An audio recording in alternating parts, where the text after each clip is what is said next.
Bonsoir à tous et bienvenue dans ce bref tour de l'actualité. L'expertise de Patrick Achi est sollicitée au Fonds monétaire international et à la Banque mondiale. L'ancien Premier ministre d'Alassane Ouattara devient membre des deux institutions financières.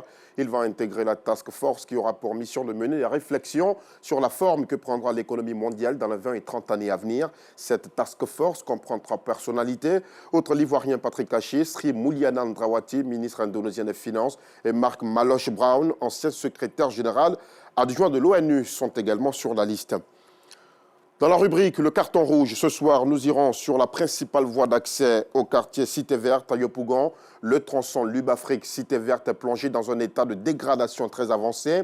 Une dégradation de la voie qui est due aux eaux de ruissellement et au poids des véhicules poids lourds qui empruntent régulièrement le tronçon. Les difficultés auxquelles font face désormais les automobilistes et les riverains sont énormes. Les cas d'accidents de la circulation sont également fréquents.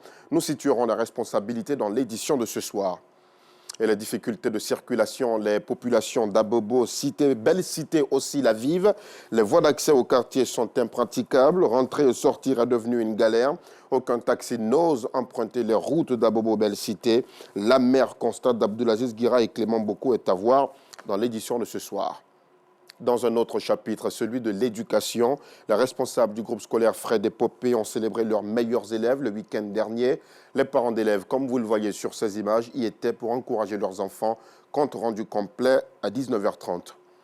Dans l'actualité hors de nos frontières, au Mali, nous l'avons appris aujourd'hui, Ismaguil Ag Rahmat, l'un des chefs politiques et militaires du MSA, le mouvement pour le salut de l'Azawad, est mort hier lundi 1er juillet. Son assassinat s'est déroulé à Gao, près de son domicile. Le MSA est un groupe armé local, allié de l'armée malienne. Ismaguil Ag Rahmat avait pris part à plusieurs opérations contre les terroristes présents au Sahel, notamment à celle qui avait conduit à l'élimination de l'un de ses chefs, Abou Huzaifa, qui était surnommé Igo. Et puis au Tchad, l'opération Lac-Sanity 2, lancée par la force multilatérale mixte en avril 2024, porte ses fruits. L'armée a annoncé hier lundi 1er juillet avoir éliminé 70 terroristes et détruit 5 campements et une base dans la région du lac. Cette opération, depuis sa mise en place, s'est soldée par de nombreuses redditions, des arrestations, des campements, des stocks de munitions détruits et la mort de 140 ennemis dans les attaques aériennes, selon l'armée. Et pour finir, de nouvelles manifestations antigouvernementales se déroulent aujourd'hui même au Kenya, sous une étroite surveillance de la police qui a dispersé avec des tirs de gaz lacrymogène les tentatives de rassemblement dans le centre de la capitale Nairobi, lancées mi-juin sur les réseaux sociaux avec un fort écho au sein de la jeunesse.